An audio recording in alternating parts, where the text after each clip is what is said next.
a wall, please. Yes.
There you go. Thank you. Did you stick that on the Dark Mirror? It hasn't even come up yet. Hang on. Why is that not coming up on ours? Hang on a cotton picking minute. Somebody else is already on. Somebody has taken our Facebook off.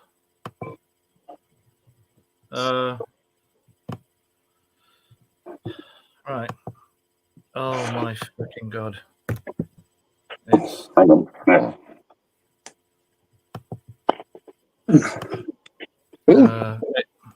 Hello.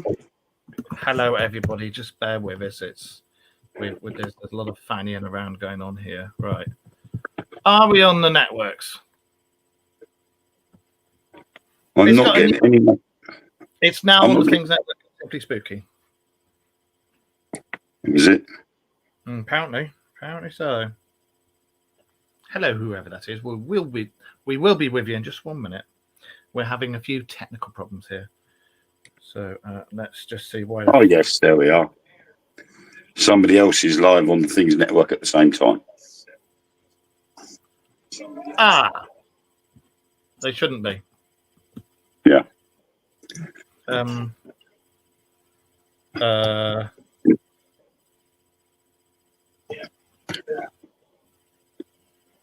Yeah. Hang on, bear with.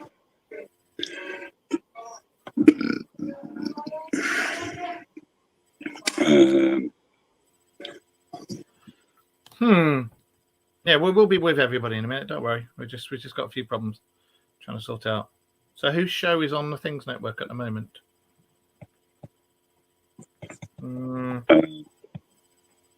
Bear with me. Let's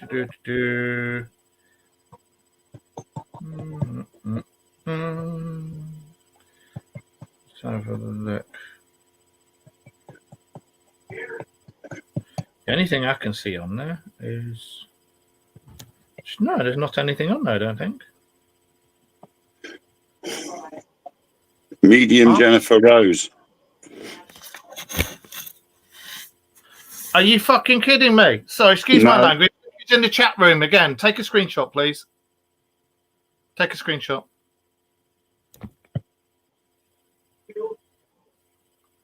You done it? Of what?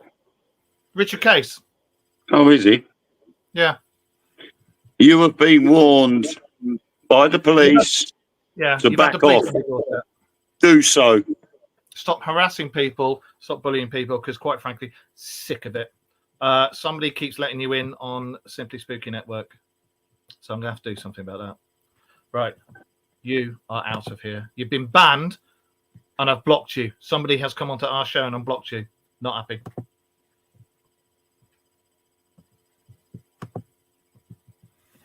Whoever's doing that, no.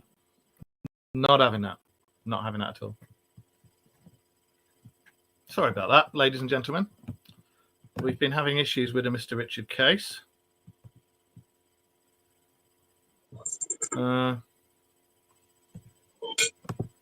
Yeah. So, and what's going on? Why is I don't get this. I don't get what's going on tonight. I really don't. I don't know, but it's now onto the Dark Mirror's wall. Is it on our wall as well? It should be. I'm just going to check. Okay. Yeah. By the looks of things, you can have more than one show running at the same time. Oh, okay, that's right. There's another message from there. I'm entitled on Simply Spooky Network. Sorry? He's just said I'm entitled on the Simply Spooky Network. So somebody. Yeah, you're just not entitled on our show. You're not allowed on our show. You're banned from our show. And if anybody unblocks him again, there's going to have to be something done about it. Right. Sorry about that, ladies and gentlemen. Well, it curtails, as the police of Avon and Somerset police have told me, that curtails as harassment and stalking. So, Mr. Case, you are breaking the law. So, unless you want me to report you to Avon and Somerset police and the chief constable, I suggest you leave our show alone.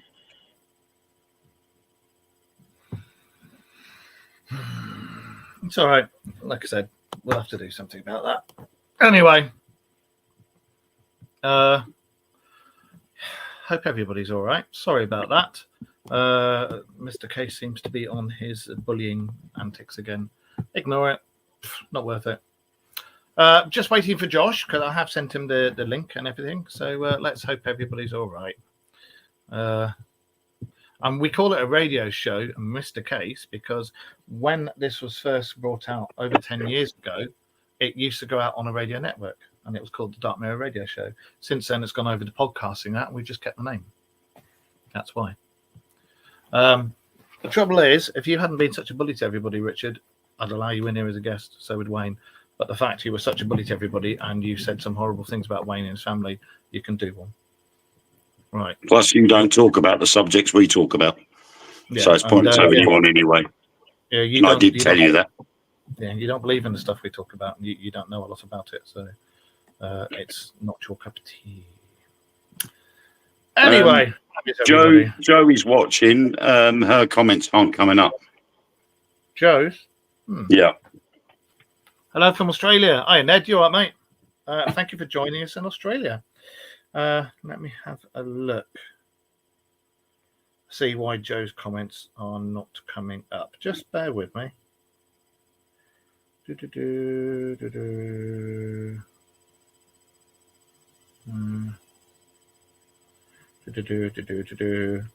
I can't see why her comments aren't coming up.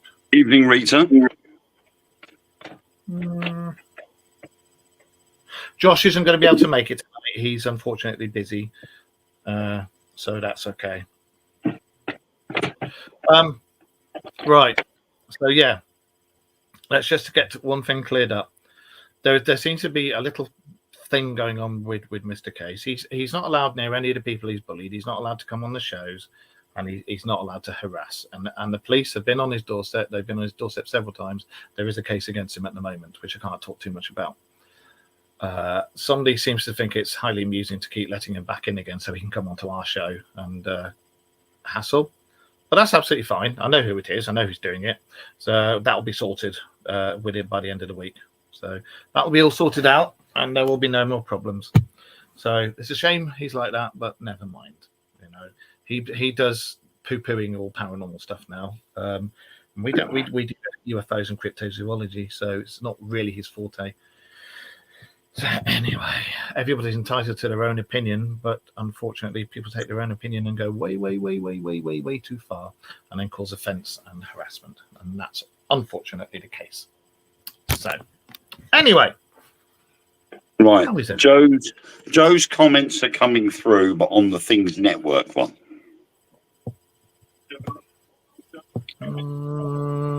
Yeah, there's Joe. I can see her. Yeah, I can't get her on the Simply Spooky one or on our Facebook one, but the Things Network is coming through on there for some reason. Because our Facebook post thing was taken off the Simply Spooky Network, so it only goes through on the Simply Spooky or Things Network. So that's something else that's got to be done. We'll sort all that out. But yeah, hi everybody. Hi Jacqueline. Hi Rita. Hi Joe. Thank you for the new graphics at the beginning. Thanks to the lovely Joe. Thank you. Hello, Catherine, and hello, everybody else. Yeah, sorry for the very higgledy-piggledy beginning.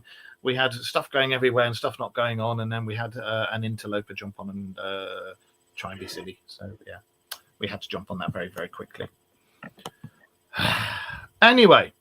Yes, we don't need admin. We just need the police, which is what I've dealt with. So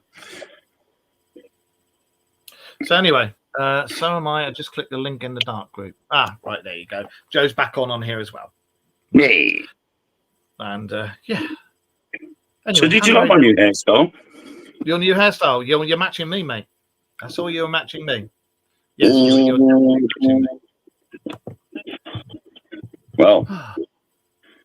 What was I going to say? So yeah, hopefully this week I'd like to talk about, because we said last week, talk about out of place artifacts, but we will get to some of those. One thing I am going to mention is a personal Facebook post I put up. Do you remember us saying when I still lived at my old house that all this was going on with the Bobberments and they were raising everything because they were going to start taking big bonuses out of it, and the energy giants were going to start hoiking their wages right up when it had all gone. Sure enough, it's happening. Sure enough, the past Tory government, a lot of them have got shares and controls in a lot of the energy giants, and so has Keir Starmer's lot. And oh look, the head of the gas giant has doubled his fee to 8 million a year for sitting on his ass, because that's really fair on everybody else who has to pay lots of money. But they decide to take away the fuel bonus that pensioners get. Yet the gas giant can give himself an extra 4 million a year. Yeah, that's really good politics. It's also part of that wonderful black hole that they reckon that the previous government had left behind. Yeah, and they've made it worse and worse and worse and worse. Well, no, it was then. £9 billion of that was then. Yeah, and they're just going to make it worse. Pass the buck. Yeah. And now you're going to have it's the same with every single one. In every country in the world, whichever one gets in next, they will sit there and slag off the ones that were in there because of what's going on, and then they don't actually do anything about it. They make it fucking worse. So yeah, sorry, I do not like the previous Bobberment, and I do not like the ones in now. You've got some knob like Keir Starmer in there who's born with a silver spoon in his mouth, and he's in charge. Fuck off. You need somebody who's grassroots. You really do. Anyway. How very devil is everybody? Mr. Wiggly? Guess what? What? I found something today while I was carousing, and at 8:56 a.m. this morning, an updated publication from yesterday was released. Police across the United States have published the first guide on unidentified anomalous phenomena. Yes, I posted that up as well. Yeah, but there's nothing there. Yeah, exactly. And when we had full disclosure, or supposed full disclosure, a lot of it was redacted, and they then afterwards said there are no such thing. You're talking out your backside. There is no such thing. We don't have this. After all these whistleblowers had come forward and said there are such things, there are bodies at Area 51. There's all this, that, the other, downed aircraft, everything else. And yet, now all of a sudden, police officers across the United States are being given handbooks on how to handle the subject. So the report, which is 11 pages long, warns officers of the significant safety risks to law enforcement air support units the unidentified flying objects pose, and urge them to be vigilant when travelling in helicopters. Officers' stories of UFO confrontations are also included, with one in 2023 where a law employee saw a triangular craft with green lights gliding through the sky before a local resident and said something ran nearby. The document has been created by a police executive as it's an interest of law enforcement to be aware of trends and reporting UAP due to the unknown threat they may pose. Yeah. The organisation, which goes by the name Major Cities Chiefs Association, for short, includes 80 executives from major US cities that work together through community outreach, research and policy development, and more recently, UFO investigations. Last month, Indian aerospace engineer S. Somernath said there are definitely aliens out there in the universe. When asked if life exists in the cosmos, Somernath, who has led the Indian Space Research Organisation since 2022, said, absolutely without a doubt. My conscience tells me yes, although I have no proof. As the chairman of ISRO, I am telling you this. It goes on more about what he's describing.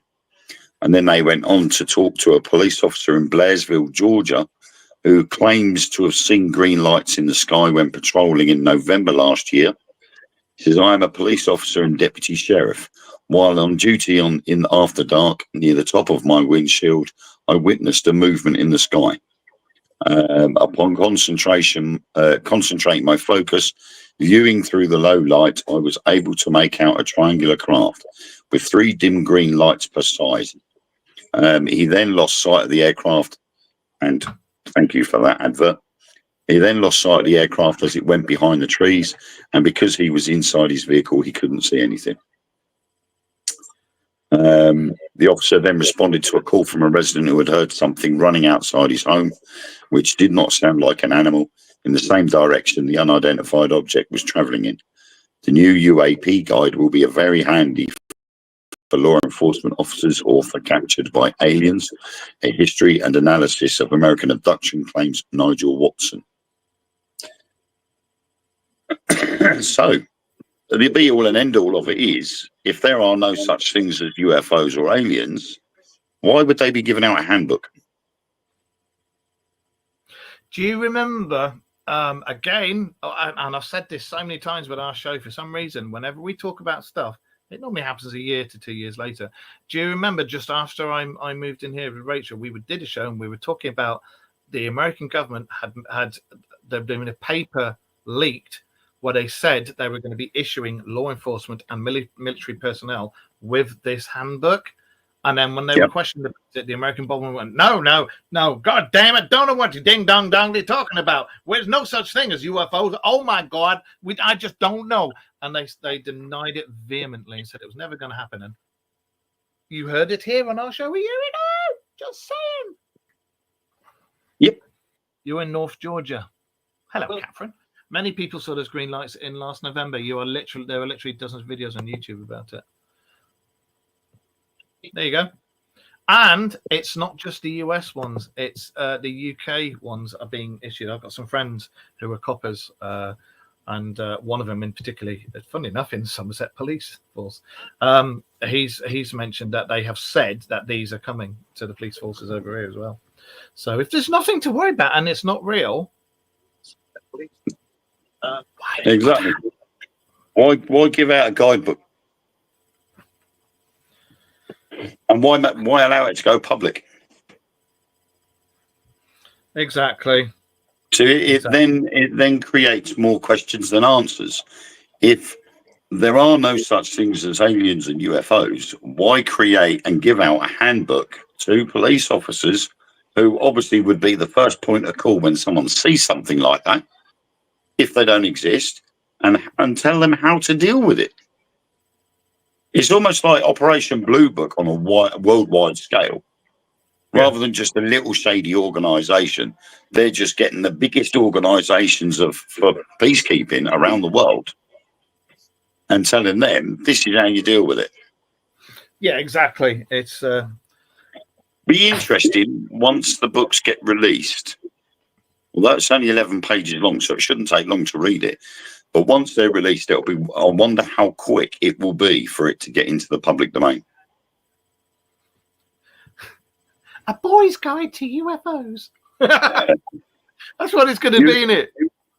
UFO spotting 101. There'll be an outline of a human being, a bit like the Vitruvian male, front and back, and it'll say, "Show us on this diagram where you were probed." Yeah. So it doesn't make any sense why they would say one thing 1 minute and one thing the next. That's what they've been doing since the 40s. You know, different excuses all the time.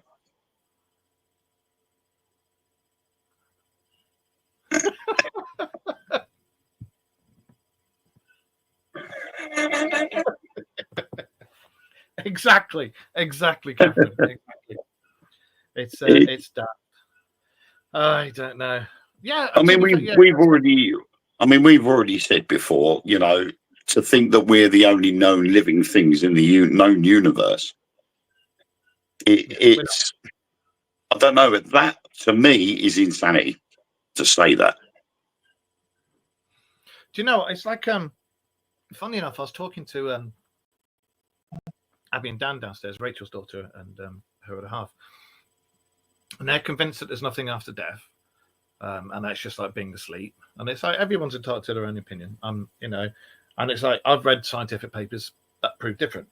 You know, and they don't believe there's anything out there. And it's like I haven't said anything, but it's like for every single dot you see in the sky out there, there's at least 2 planets capable of sustaining life. It doesn't have to be carbon-based life; it could be silicon-based, and it could look far different to us. There could be colors out there we've never seen, noises we've never heard. You know, all sorts of things. But when you think of the billions and billions and billions and billions and billions of planets out there, in fact, not just that, the billions and billions and billions of suns out there, and for each sun, there's 2 planets capable of sustaining life. And we also have to remember that science is limited for us in this timeline. Yeah. But in another timeline, on the other side of the universe, their scientific timeline could be a lot earlier than ours. We know for a fact that it takes 8 minutes to get for light to get from the sun to here. It takes 4 hours to get from the sun to Pluto. So with that knowledge and the technology which would eventually catch up with itself and overtake, we'd be able to travel to Pluto within 4 hours. Yeah. The theories are there. The practicality isn't as of yet. But there is nothing to state that somewhere in the universe, they're 500 years ahead of us and have managed to harness the capability of faster than light travel. Well, I mean, the thing is, it's like, as we were talking about the other week, and a few months ago, and a few months ago, and a few months ago, and a few months ago, we now have impulse engines. We have a working impulse engine, which is about half the speed of light. There is now being built a light speed engine, or is it just underneath light speed? I think it's just under. Yeah, but it's a warp speed engine. That's it. It's a warp speed engine, isn't it? And that's being developed now. As we speak. Should be out in what we're now 24. Should be about 3 years, and it'll be out. But this is all the stuff of your wildest dreams. This is the stuff of the original Star Trek. You know.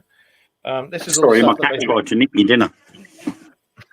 I've got one cat who keeps jumping off the chest of drawers onto the bed, but luckily we've switched the bed off at the wall. It's one of the ones with the TVs that comes up, because she kept setting the TV off and making it go like that. And she's saying, "I want food now," and it's like, "You've had food, bugger off."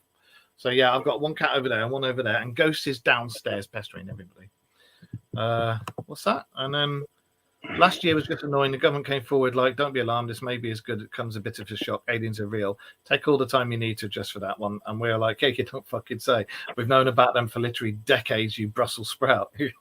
Are you sure you're not English, Catherine? Gets me with the American bobblement. The British government, when the Americans came out and said that, the British went, yeah. Actually, yeah. You know, that Rishi bloody Sunak, no chin, bloody that we had. He went, yeah. And before that, Boris Johnson went, yeah, bloody blah. I do think blah, blah, blah, blah. You know, and then the American government have now turned around and go, actually, no, I think we might have been wrong. There's no such thing as them. No such thing at all. We don't know what you're talking about. We don't think there's any such thing as these things. And then you've got all the insiders and everything that used to work for the Bobbermans coming out and going, "You're talking out your ass, mate. You're absolutely talking out your ass." What's Wayne doing? He's looking behind the camera. He's actually got Pornhub on behind the camera. That's what no, I'm just sort of heading to the next subject. Okay, what's the next subject then? Well, what we were supposed to be talking about. Oh, what, out of place artifacts? Yeah. Well, the thing with me is, what do you make of it? Because well, the thing is with out of place artifacts is how far out of place are they? Because the problem is it's things like mobile phones that have been discovered in places where they've technically been buried for like 200 years. And they're going, we found this object. It looks like a mobile phone, but it's been under the ground at a level which we date 350 years old. And we're like, well, okay, that's fine, but you can recreate that. But again, it's like witnessing a spirit. The only way you're going to prove that's there is if you're physically there yourself and there is video evidence of them digging it up fresh out of the ground. Yeah. We see it a lot on TikTok when people go, oh, look at this gemstone I've just dug up. But the soil and the earth that they've dug it out of is completely wrong for where that sort of gem should be found. They've just buried it there themselves, compacted it down, and then waited a couple of weeks and then dug it back up again. So the problem is how truthful is the story behind that artifact? Because there are some there that are just so out of place, you know, like things that are made of plastic. You know, we know that we didn't start inventing plastic to a certain time, way before way after the Egyptians. But they had things like resin and gemstones. The resin was their plastic. That's right. So you wouldn't have found a mobile phone made out of resin. But it's the circuitry boards that are there as well.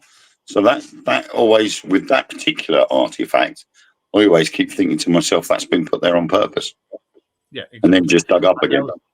There was that ring that was a watch as well, wasn't there? Yep. Some of them just don't make sense.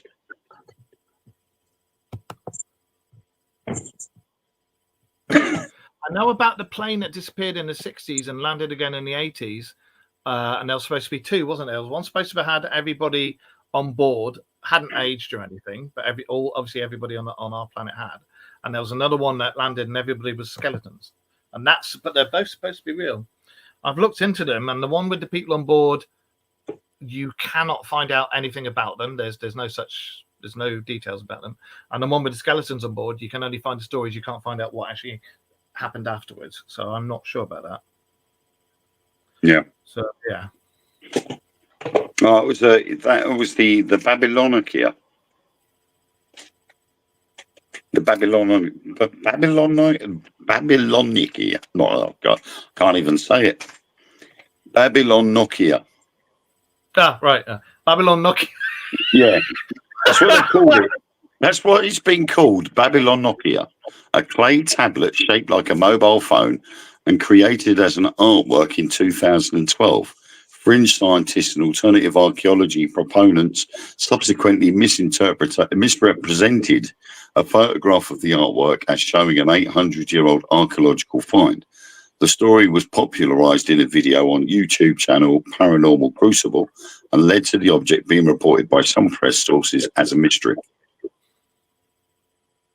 So that just proves the point how something can be manipulated and sent out as misinformation. And that sets the people, concocting their own theories and saying, well, it was this, it was that. There must have been some alien species came down here 800 years ago. Yeah. That alien species just so happened to have the same company that made mobile phones called Nokia.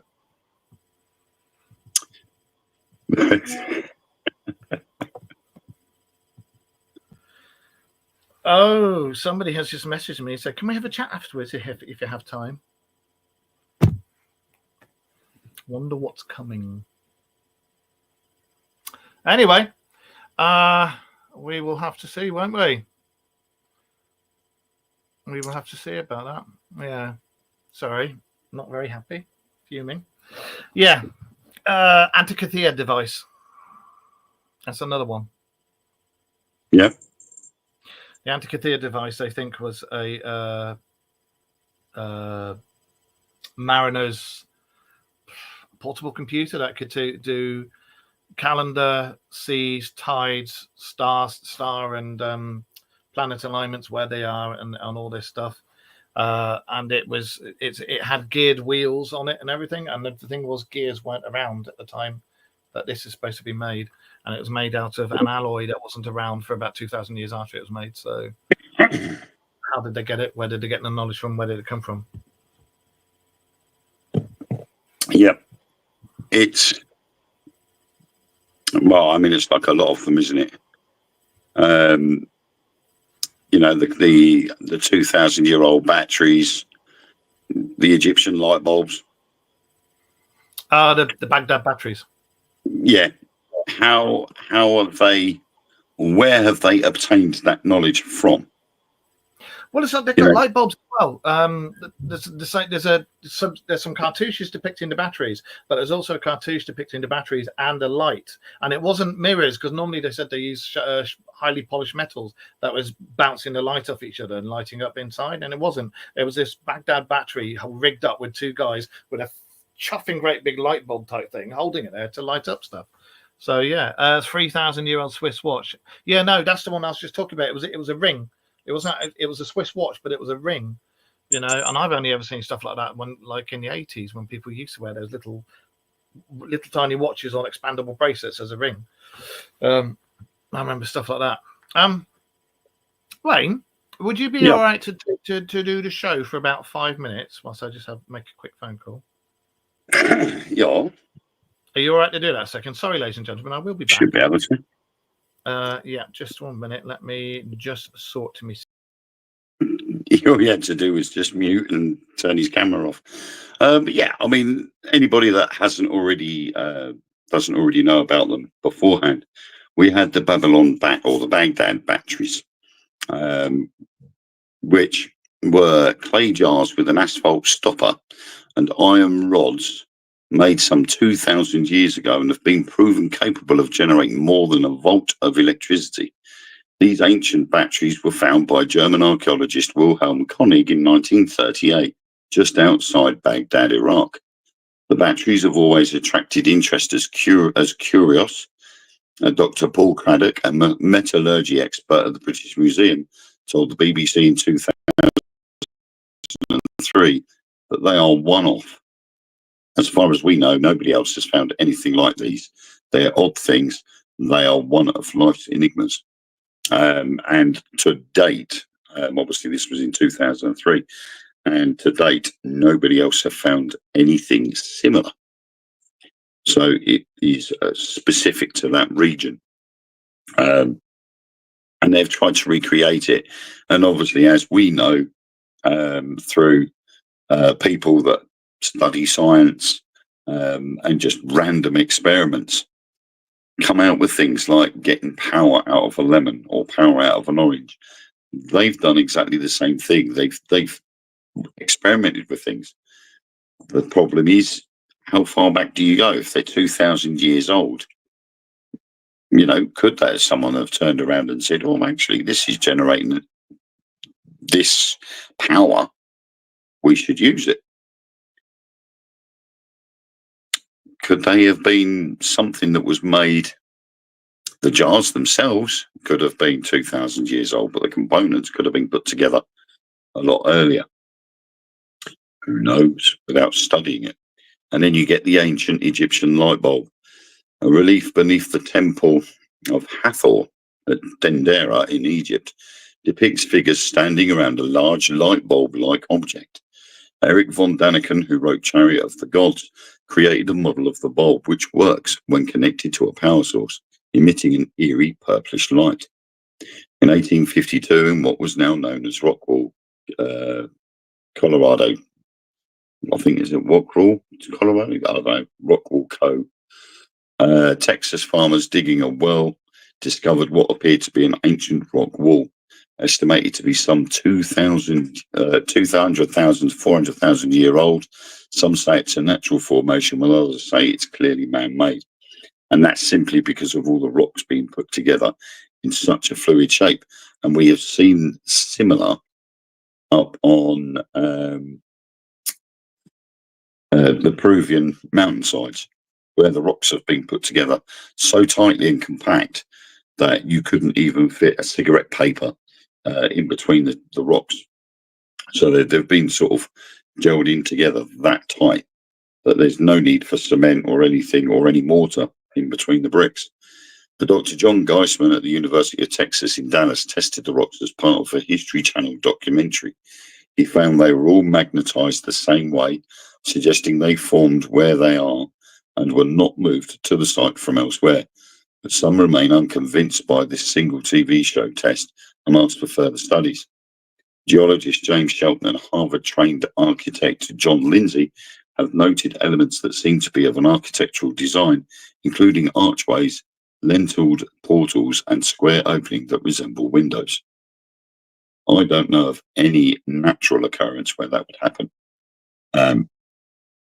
It is a bit weird. And we have in 1972, 1.8 billion year old nuclear reactor. We've mentioned this before. In 1972, a French factory imported uranium ore from Ohio in Africa's Gabon Republic. The uranium had already been extracted. They found the site of origin to have apparently functioned as a large-scale nuclear reactor that came into being 1.8 billion years ago and was in operation for some 500,000 years. Dr. Glenn T. Seaborg, former head of the United States Atomic Energy Commission and Nobel Prize winner for his work in the synthesis of heavy elements, explained why he believes it wasn't a natural phenomenon and thus must be man-made nuclear reactor. For uranium to burn in reaction, very precise conditions are needed. And we mentioned this about a very similar occurrence in Siberia. The water must be extremely pure, for one, much purer than exists naturally. So it's got to be purified by us. It's got to be a man-made process. The material U-235 is necessary for nuclear fission to occur. It is one of the isotopes found naturally in uranium. Several specialists in reactor engineering have said they believe the uranium in Ohio could not have been rich enough in U-235 for a reaction to take place naturally. So that is one technically nuclear reactor, and there is another one in Siberia. So strange. A seafaring map that was being found was discovered that actually shows Antarctica before it was covered in ice. A map created by Turkish admiral and cartographer Piri Reis in 1513, but sourced from various earlier maps, is thought to be by some to depict Antarctica as it was in a very remote age before it was covered with ice. A landmass is shown to jut out from the southern coastline of South America. Captain Lorenzo W. Burroughs, of U.S. Air Force captain in the cartographer section, wrote a letter to Dr. Charles Hapgood in 1961, saying that this landmass seems to accurately show Antarctica's coast as it is under the ice. Dr. Hapgood was one of the first to publicly suggest that Piri Reis' map depicts Antarctica during a prehistoric time. He was a Harvard-educated historian whose theories about geological shifts earned the admiration of Albert Einstein. He hypothesized that the land masses had shifted, explaining why Antarctica is shown as connected to South America.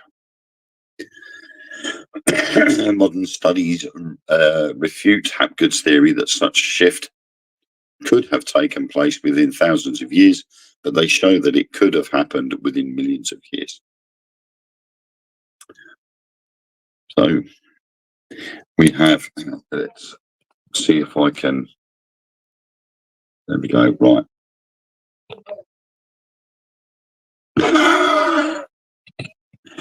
Okay. Here we go, I'm back. Okay, and then we have a 2,000-year-old Earth detector. And from what I can tell, we still struggle to detect when earthquakes are going to happen. What's going on there? Oh, just had a mad moment. Bear with me. And where are we? There we go. In China. In 132 AD, Zhang Heng created the world's first seismoscope. How exactly it works remains a mystery, but replicas have worked with a precision comparable to modern instruments. In 138 AD, it correctly indicated that an earthquake occurred about 300 miles west of Luoyang, the capital city. No one had felt the quake in Luoyang and dismissed the warning until a messenger arrived days later requesting aid. So where is this technology coming from? These must be clever people. You know, are they the same as Nikola Tesla? It does make you wonder where these things are coming from, and they're all being discovered from underground. There has been an underground source, and they have been discovered. So, are we looking at a forgotten history, and there's been a big reset, i.e., the Great Flood, because that would have been classed as a great reset? Who knows? 150,000-year-old pipework. Caves near Mount Baigong in China contain pipes leading to a nearby lake. They were dated by the Beijing Institute of Geology to be about 150,000 years old, according to the Brian Dunning of Skeptoid.com. State-run media Xinhua reported that the pipes were analysed at a local smeltery and 8% of the material could not be identified. Zheng Jiandong, a geology research fellow from the China Earthquake Administration, told state-run newspaper People's Daily in 2007 that some of the pipes were found to be highly radioactive. Jiandong said iron-rich magma may have risen from the deep in the earth, bringing the iron into fissures which may have solidified into tubes. Though he admitted there is indeed something mysterious about these pipes, he cited the radioactivity as an example of the strange qualities of the pipes. Bizarre. But then we have the Antikythera mechanism, which Mark mentioned. Now, the Antikythera mechanism is a 2,000-year-old mechanical device used to calculate the positions of the sun, moon, planets, and even dates of ancient Olympic Games. So, an ancient clock. It's a mechanism often referred to as an ancient computer that was built by Greeks around 150 BC, and it was able to calculate astronomical changes with great precision. If it hadn't been discovered, no one would have possibly believed that it could exist because it's so sophisticated, said mathematician Tony Freeth in the Nova documentary.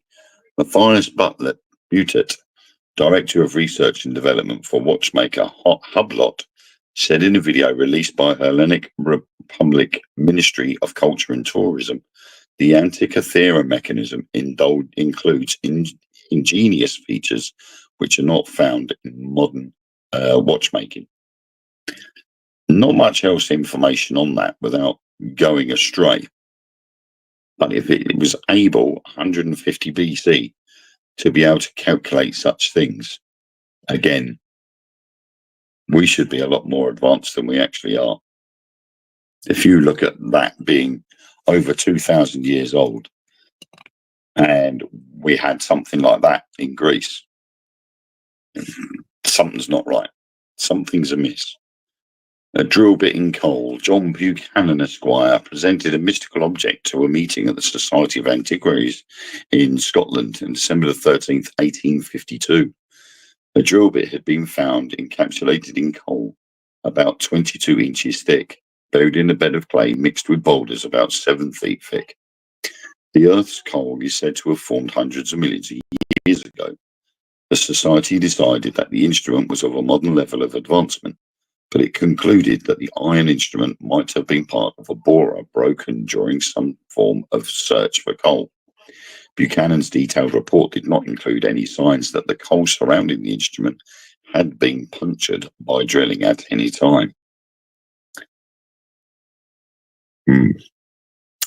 So how did the drill bit end it?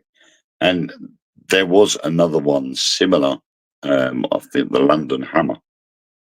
And that is a similar object where they've asked the question is how did that hammer get within the rock in the first place? It is how did it get there? We've got the 2.8 billion year old spheres. Now, spheres with fine grooves around them, found in mines in South Africa, have been said by some to be naturally formed masses of mineral matter.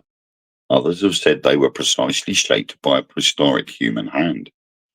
The globes, which have a fibrous structure on the inside with a shell around it, are very hard and cannot be scratched, even by steel, said Ralph Marks, curator of the Museum of Klerksdorp, South Africa. According to Michael Cremo's book Forbidden Archaeology, The Hidden History of the Human Race, Marks said that the spheres are about 2.8 billion years old. If they are mineral masses, it is unclear how exactly they're formed. But oddly enough, they appear to be odd-shaped cricket balls. They've got 3 grooves around them. If I can... Hang on, let me see if I can call it up. Here we go. Right, there we are. They look like cricket balls. I don't know when South Africa were given the wonder of cricket, but they do look like cricket balls. But then the question is, if they are cricket balls, then yeah, where have they come from? Certainly is a strange one. And then we have the Iron Pillar of Delhi. And the pillar is at least 1,500 years old, but it could be older. It remains rust-free and is of an outstanding purity. It is 99.72% iron, according to Professor A.P. Gupta, head of the Department of Applied Sciences and Humanities at the Institute of Technology and Management in India. In modern times, wrought iron has been made with a purity of 99.8%, but it contains manganese and sulfur, 2 ingredients absent in this pillar. And it was made at least 400 years before the largest known foundry of the world could have produced it, wrote John Rowlett in a study of the craftsmen and ancient and medieval civilizations to show the influence of their training on our present-day method of trade education. There are inscriptions on there as well, so for it to be almost pure iron is bizarre. Again, it predates any iron foundry by 400 years. So it's, yeah, lawn bowling balls, exactly. That's part of it. See, it's some of these things are looking so out of place. The Viking sword of Ulfbert. When archaeologists found the Viking sword Ulfbert dating from 800 to 1000 AD, they were stunned. They could see how the technology to make such a sword would have been available until the Industrial Revolution 800 years later. Its carbon content is 3 times higher than other swords of its time, and impurities were removed to such degree that iron ore must have been heated to at least 3,000 degrees Fahrenheit. With great effort and precision, modern blacksmith Richard Fuhrer of Wisconsin forged a sword of Ulfbert quality using technology that would have been available in the Middle Ages. He said it was the most complicated thing he'd ever made, and he used methods not known to have been used by people at that time. That would have got him because, you know, how? He struggled to make that that sword. Hello. Hello. I've just been. Oh, hang on. You're on mute. Right, say again. I was on mute. You muted me. I did. I'm sorry. I was on the phone. All sorted. I'll talk to you later. Oh, it's a good job I wasn't muted throughout the live feed, because otherwise I'd have been standing there. My mouth would have been doing this, and no one would have heard what I was saying. To be absolutely honest, you would have seen it in the comments, because you would have seen people going. Yeah, no. People have heard me. I was just going through some weird stuff when you shortly went off. Yeah. Where were we at? We were at. I had to sort something out now. We just started talking about bowling balls. Are you talking about those spheres, 1.5 billion years old or something, with the lines? Yeah. Yeah. But we talked about other weird stuff, like the 2,000-year-old earthquake detector. Yes, that has been proved to have worked, and it was used once, and they knew it worked. And I think it was something like 3 days later, a runner from where it went off came to them and said, "Can you help us? We've had an earthquake." Yeah, can you give us a hand? And we did talk about the Antikythera mechanism. The Antikythera there.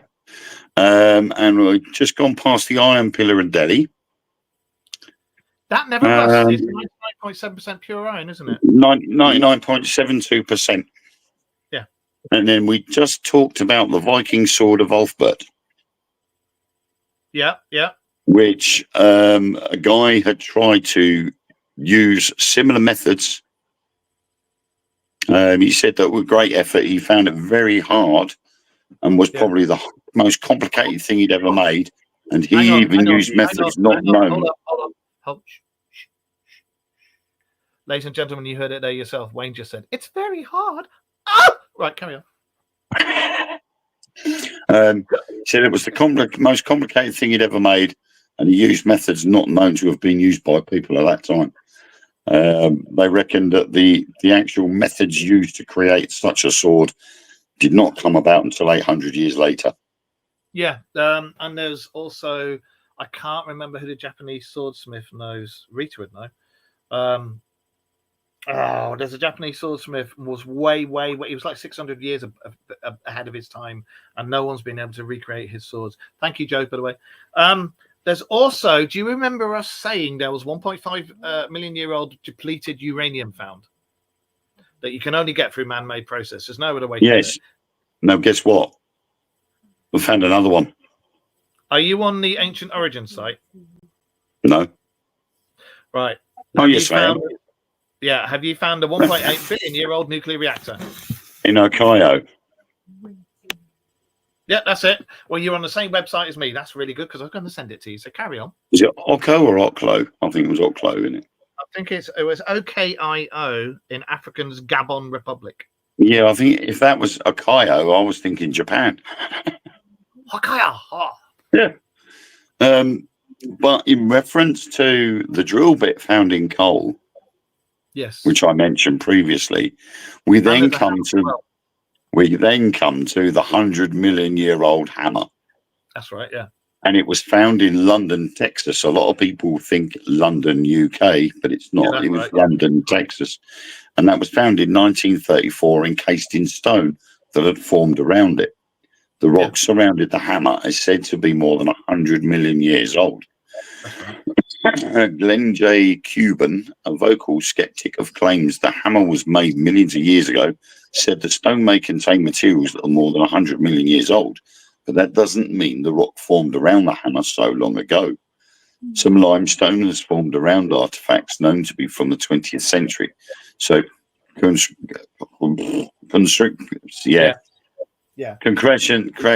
can form fairly quickly around objects, and he said that they're masses of hardened mineral matter.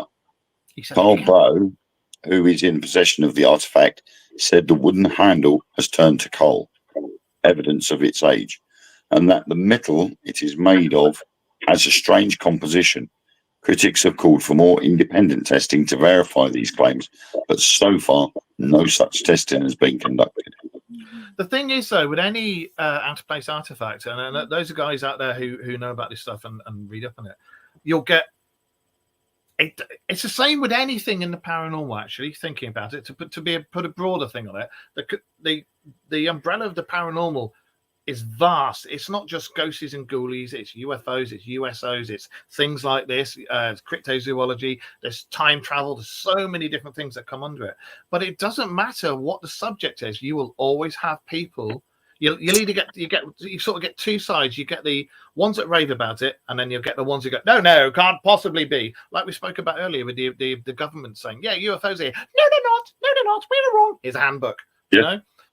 They'll say there isn't, and it's exactly the same with those artifacts. I read something a while back about that hammer, and it was the same thing. They'll go, no, you know, no, it was just encased in stone. It's like a couple hundred years old. It's an 1800s hammer.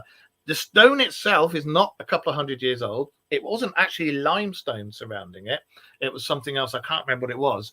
And the strata from where it was found had not been touched. And you could see all around it hadn't been touched for millions and millions of years. And it's a genuine out of place artifact, is it? And they find them all. One day we're going to find a dinosaur skeleton with made in Futur stamped on its ass, you know? So, yeah. I mean, there was one that I mentioned earlier on. Actually, it was a drill bit that was found in coal. That's right. Where is it?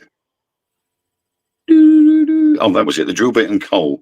That was in the Scotland in 1852. The drill bit had been found encased in coal, about 22 inches thick. And they said that, going by all the indications, there was no entry mark for where this drill bit came from. Yeah. Yeah. Bless you, Doctor. Bless you, Doctor. So very similar to the London hammer, you come across the drill bit. And so the hammer is not the only object that has ended up like that. Exactly. There's lots and lots of things. There's lots of things. There's those blue stones as well. And I can't remember what they're called. We'll have to carry this on next week anyway. But yes, we've already had the depleted uranium that's been found. Can only be done by a man-made process. There's no other way. It doesn't come in nature. It's the only way you can get it. There's the nuclear reactor, the remains of a nuclear reactor that's been found. Now, have you read about 150,000-year-old pipes that are coming from a hot spring water source? I did cover one of 150,000-year-old pipes that have come out of caves near Mount Baigong in China. Baigong, yeah. Baigong. Yes, Baigong. Yeah. You've done the Antikythera, the drill bit and coal, the spheres. Yeah, we're right the way down, right down to the prehistoric work site. What about the spark plug? We ain't got that far. The work site. Where are you? 1 million year old bridge. Prehistoric work site. There you go. Well, the thing is, what you've got to remember is the term prehistoric. People think that's when you had knuckle dragging fuckwits going around bonking women on the head, dragging them home and going, "Oh, we're married now. Woohoo, take it." But it wasn't. All prehistoric means it was before anything was written down. So, you know, if you had precursors and you had things like Atlantis and megacities and stuff like that, that was before our history. So nothing's going to be written down apart from what's in the Emerald Scrolls of Thoth and Pliny the Elder writing down about it. And he wrote down about it about 400 years after it happened.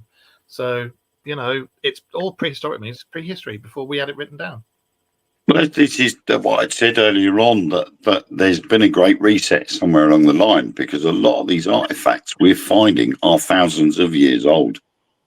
Exactly. And older.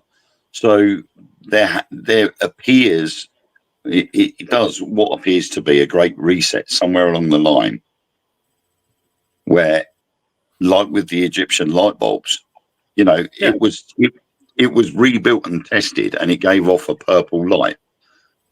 Which means whatever it was they depicted on the hieroglyphics was a working example of a light bulb. Yeah, and they also, I've seen, to do with that, the purple light, there are some hieroglyphics that when black light is shone on it, they come out like 3D. And it's not what's in the stone. It's not anything that was no ink or anything. It's what's actually in the stone. And it wasn't just that either. There was an aeroplane. I've seen a documentary of it now, come to think of it. There was a statue of what appeared to be an aircraft, and it was made out of gold. And someone decided to increase the scale of it, bring it up to scale to the size of what the aircraft would be. And they made it out of the plywood and the paper to keep it as light as possible. And they actually threw it, and it flew. Yeah, that was the Egyptian one, wasn't it? That's a race of people that didn't know anything about flight apart from what birds do. Yeah, that was based because there was all different dynasties with Egypt. There was the first pre-dynasties as well. There's pre-dynastic Egypt, and the plain cartouche and a few of the others came from that era. So the pyramids, and I think it's a Sphinx, some of those were being made pre-dynastic era as well. So you've got that coming with the legends of the gods and their chariots and their flaming chariots, and then you had the plain one. There's also a helicopter one, and there's a few others, but you've got all these cartouches and hieroglyphs that are prehistory. So I'm telling you, we are not the first humans here. We are humans 2.0. Yep. Could we be humans 3.0? Say again? Could we actually be humans 3.0? Well, when you think about how old the planet really is, because it's not just a few million years old, it's billions of years old. When you think about how old the planet is, and there's not just been one giant landmass where all the continents were together, there's been lots of giant land masses where there's been the reset, the continents come together and then split up again over time. There has been tons and tons and tons of various types of hominid, blah, blah, blah, blah, blah. I think the whole reason you've got the sightings and the stories and the myths about the giants, the fae, the this, the that, the goblins, the pixies, the fairies, I think these are all either come through doorways or they are left over from pre-us, from the humans 1.0, humans 0.5, blah, blah. Or they were failed experiments when the Anunnaki were trying to make us. Or they were keepers of us. But there's got to be something in it, because when you go back to the 1.8 billion year old nuclear reactor in Okio in Gabon, if human beings, as we are now, Homo sapiens, are only 200,000 years old, where do you get a 1.8 billion year old nuclear reactor from? Because the only way that could be like that, the actual the uranium needed, can only be done through a man-made process. Like we said about the one in Siberia, it can only be done by a man-made process, because that pure water cannot be made in nature. It can only be done through a man-made process. So who made it? Exactly. And I'm sorry, but there were people before us. And I think it's known by the higher ups. Could you stop shaking the camera, please? Thank you very much, Ghost. I think it's well known to the higher ups that there was people before us, and I think there is evidence and proof. And I think if you can get into the papal archives, you'll probably see it there. Yo, Bill, we are just about to finish, my dude, but it is really nice to see you here. Thank you, Lilo. If you could stop shaking the camera as well. Animals! Jesus! Aliens! Now my missus is doing it! Pack it in! Oh, that's interesting. What's interesting? Rice Krispies? The 1 million year old bridge. Yes. I've looked at that, and there's several others as well when you look at it. And if you put in the bridge along with the Piri Reis map, and there's a couple of other maps as well, which we'll bring up next week, because we'll carry this on, because I find this subject fascinating. Do you? We'll talk about it next. My God. The ghost was licking Lilo on the head, and she was letting her, and there wasn't World War III. What the world's going mad? But yeah, when you look at the maps and the Piri Reis map, some maps that came out at the same time, they depict Antarctica as lush green and cities. And then if you look connected to South America. Yep, yep. And if you look at these maps, like the prehistoric wall near the Bahamas, and look at the Bimini Road as well. Look that up, and there's some underwater things in Japan as well, which are giant roads, giant things, statues, and all this stuff. There's so much evidence pointing to before us. There's a city with a pyramid in it down underneath Bermuda, and it's not made up. It's fact. They've proved it. They've taken the photos. There's a black pyramid in the middle of it that made out of a material they don't know about. You can't get near it. Isn't there? There's also one off the coast of Japan, isn't there? Pyramid. Yeah, and that's all to do with what I was talking about, like not the Bimini High Road, but there's like a road there as well under the water, but it's massive, and it's made, and the statues and the steps that cut into it, the one of Japan, are for people much bigger than us. Have you heard about the ship under the 9/11 towers? The ship under the 9/11 towers? Yeah. No, what's that? There's a ship found underneath in the foundation. A ship has been found in the foundation underneath the 9/11 towers? Yeah. That's nothing unusual. Yeah. We've got built a housing estate here where I live. When they were digging the foundations, they found the remains of a clipper that was built here in Wivenhoe. And when it finished its service, it was put into dry dock, and then it was buried over, and it became a woodyard. Then when it came to building the housing estate, when they were redoing the foundations, they uncovered the original ship. Think about it. So it's now been kept out, so you can actually go down there and you can actually see the actual line and the actual markings of where the ship stood. That's really cool. Which they tried to cover over, and the close I live in is named after it. Right, okay. That makes a lot of sense. This is why we have such an issue with the likes of Google and the Royal Mail and people, because they say it's Capilla, and it's not, it's Capilla, after the ship. And they just... You're giving your address out.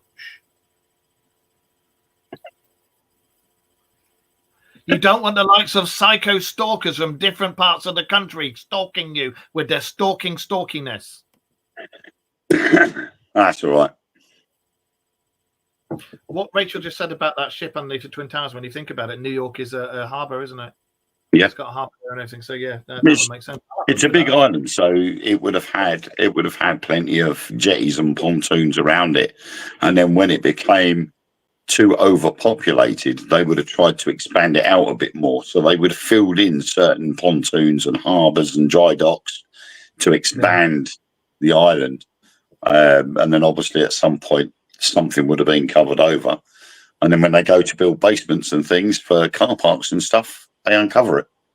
And I like the way Sarah Louisa said, I bet there's less potholes on our roads today, about the one under Japan. Yeah, and the Bimini High Road. Right. We have run over. I won't let it. Did they find Godzilla? I'd love to. I won't let it. I can't let it run over anymore because there's people on after us, and that will be eating into their time slot. So I will say thank you very much. Thank you very much for running the show for me whilst I made a phone call, mate. Sorry about that, ladies and gentlemen. That's okay. And I'll speak to you in a second, mate. Everybody else, we will see you next week. Remember, keep your eyes to the skies every Monday, 9:30 p.m. Greenwich Mean Time, which is 3:30 p.m. Central Time in the USA. And we'll carry on talking about out of place artifacts and whatever crap crosses our mind and pisses us off. So until then, it's goodbye from him. Oh, and it's goodbye from me. See you later.